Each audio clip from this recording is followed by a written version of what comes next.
तौहीन रिसालत के खिलाफ धर्मतल्ला में all Bengal minority youth federation का ज़बरदस्त एहतजाजी रैली। हज़ारों की तादाद में आशिकान रसूल की शिरकत। एहतजाजी रैली में सभी मज़हब हिंदू, मुस्लिम, सिख, ईसाई के पेशवाओं ने गुस्ताखे रसूल नूपुर शर्मा और जिंदाल के खिलाफ आवाज़ उठाई। सना मेडिकल हॉल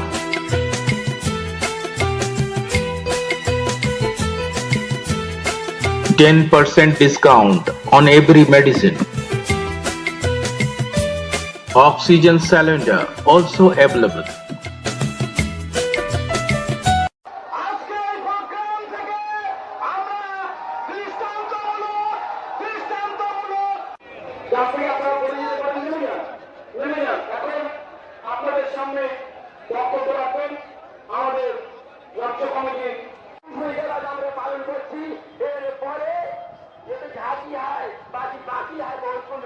देखिए आगे बढ़िए अपना প্রত্যেকে অন্তরান্তরে ধন্যবাদ জানাই।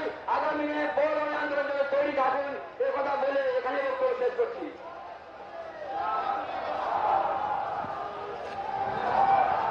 আপনারা এখানে যারা তাদের বিশ্বনবী তাদের অন্তরে সকলের অন্তরে আঘাত দিয়েছেন, সুতরাং আমরা এটা সম্পূর্ণ নিন্দা করছি।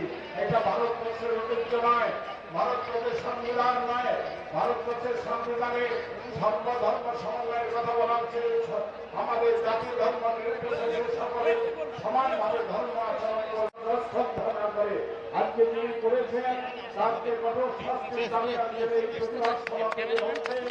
আপনারা এই রবীন্দ্রকে রবীন্দ্রনাথের বিশ্বকবিকে প্রাণ দিয়ে ভালোবাসেন, তার নিদর্শন আপনি দিয়েছেন।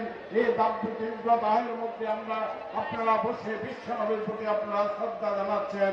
আপনাদেরকে আন্তরিক শুভেচ্ছা এবং অভিনন্দন। আল্লাহ তাআলার কাছে আপনাদের সুস্বাস্থ্যের এবং আপনাদের মনে স্লোগান হবে, আর সেই স্লোগান কিন্তু দিল্লিতে পৌঁছাতে হবে। আমাদের মাননীয় মুখ্যমন্ত্রী বলেছিলেন দিল্লিতে গিয়ে স্লোগান, আমরা বলছি এখান থেকে স্লোগান দেব, দিল্লিতে পৌঁছে দেব। পারবেন?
ঠিক তার পাশাপাশি আপনারা জানেন যে নতুন সম্মান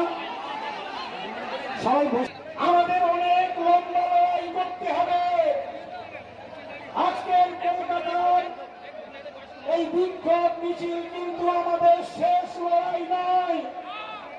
দিল্লি থেকে ওই সাম্প্রদায়িকতার ঘৃণা যারা প্রচার করে, ওই জাহান্নাম এবং নরকের মতো পতঙ্গ নূপুর শর্মা থেকে নরেন্দ্র মোদী তাদের যতক্ষণ দিল্লির ক্ষমতা থেকে না নামানো যাবে ততক্ষণ পর্যন্ত লম্বা লড়াই কিন্তু আমাদের চালিয়ে যেতে হবে। এখানে পুলিশের অনেক হিন্দু ভাইরা আছেন, অনেক সাংবাদিক বন্ধুরা আছেন, তাদের কাছে চ্যালেঞ্জের সুরে বলতে চাই, ভারত সরকারের বিদেশ দপ্তরের কাছে খবর নিন মুসলিম দুনিয়াতে কত লক্ষ লক্ষ আমাদের সহনাগরিক, আমাদের হিন্দু ভাইরা তারা চাকরি করেন, আরবে যান, ইরাকে যান, কুয়েতে যান, কাতারে যান, ইন্দোনেশিয়ায় যান, মালয়েশিয়ায় যান, আফগানিস্তানে যান, লক্ষ লক্ষ ভারতীয় হিন্দু ভাইরা মুসলিম কান্ট্রিগুলোতে তারা চাকরি করছে। আজ পর্যন্ত এরকম একটা দৃষ্টান্ত নেই যে একজন ভারতীয় হিন্দু ভাইকে আরব দুনিয়া কিংবা মুসলিম কোন দেশ থেকে হিন্দু হওয়ার কারণে তাকে চাকরি ছেড়ে দিয়ে দেশে ফিরে আসতে হয়েছে। এই দৃষ্টান্ত নেই। কিন্তু আজকে এই 8 বছরের নরেন্দ্র মোদীর শাসনে ভারতীয় মুসলমানরাই ভারতের নিরাপত্তা নয়, আখড়া জুন থেকে শুরু করে একাধিক নিরীহ মানুষকে নরেন্দ্র মোদীর পুলিশ উত্তরপ্রদেশের আদিত্যনগর পুলিশ তারা শত শত মুসলিমকে হত্যা করছে। ভারতবর্ষের নাগরিক হয়েও মুসলমানরা সেই হত্যার যথাযথ বিচার পায় না। মিডিয়া পরিচালনা করেন মোদী মিডিয়া, আর মোদী মিডিয়ার বন্ধুদের বলবো এই হক, এই আল্লাহ সত্য কথাটা আপনারা একটু সাধারণ মানুষের সামনে তুলে ধরুন। তবে কারা মানুষের জীবন জীবিকা সুরক্ষা করে আর কারা মানুষের জীবন জীবিকা সুরক্ষা না করে নিজের দেশের নাগরিককে পর্যন্ত বাড়িঘর বুলডোজার দিয়ে ভেঙে দেয়। আজকে 8টা বছর